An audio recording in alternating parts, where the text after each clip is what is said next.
Former President Trump hitting the campaign trail in a big way this weekend with not one, but two events today alone. First, the former commander-in-chief will be speaking at the New Hampshire RNC meeting, followed by his first public events of the year in South Carolina. It looks like the 2024 presidential campaign, as far as Trump is concerned, is off to a quick start. Here to share his thoughts, the host of Dick Morris Democracy right here on Newsmax and author of the best-selling book, The Return, Trump's Big 2024 Comeback, Dick Morris.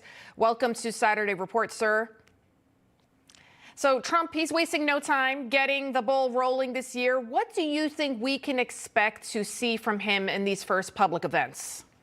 Well, I think that he's preceded these events by three video statements that were really articulate summaries of positions of his. For example, the one this week was about education. He said that we should eliminate teacher tenure for teachers in elementary and junior high schools. He said they should be free to be hired and fired. He said that there should be merit pay. He said that there should be no federal aid cut off to any school that teaches woke ideology or CRT, critical race theory.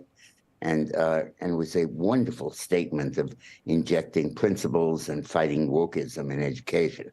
And before that, he did a very good one on free speech and one on China trying to buy up America. And I think those policy initiatives will be in his speech. I think that rather than dwell on the past, the speech will be about the future and about his proposals for what he'd do when he becomes president again.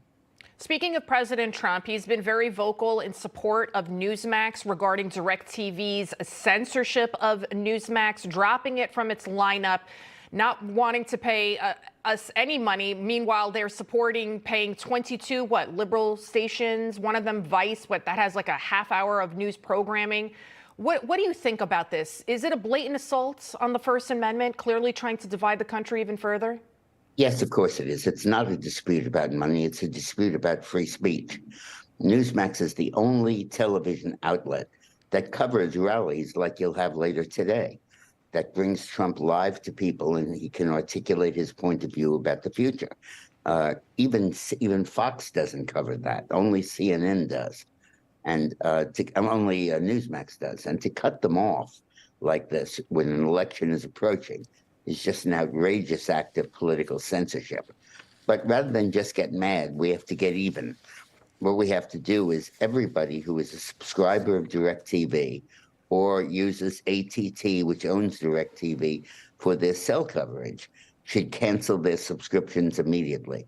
Over 40,000 people have called these stations in the last 3 days, and that momentum has to keep going and building until it teaches the left, you cannot censor us. We will be heard. Our voices will be heard. There's free speech in this country. I think, Dick Morris, you couldn't be more accurate. The difference between us and them, and I say us, we're Americans, is that if we don't like something, we simply change the channel. Whereas the radical left, they want to shut you down. Is it because they're afraid of the truth? Yeah, they're terrified of it. The interesting thing here is that censorship is no longer a government action. It's a private action. They don't control the Supreme Court. They don't control the House of Representatives. So they can't make the government turn us off. What they can do is use the power of the marketplace to stop us from projecting our message. And that's what they're trying to do by cutting off Newsmax from those outlets and cutting off the advertising revenues they would get. They're hoping to drive Newsmax away from being able to cover politics and bring people the truth about what's going on. And the only way to fight private censorship is by private action. Individuals disconnecting, pulling the plug, refusing to use AT&T for cellular service, because AT&T owns 3/4 of DirecTV, and cutting off from DirecTV and switching to other news providers. Well, thank you so much, Dick Morris, for always speaking the truth. And remember, if you want to hear more of Dick's great commentary, be sure to catch him every Saturday right here on Newsmax. Dick Morris Democracy starts at 7:30 p.m. Eastern Time. You don't want to miss it. And be sure to check out his great best-selling book, The Return.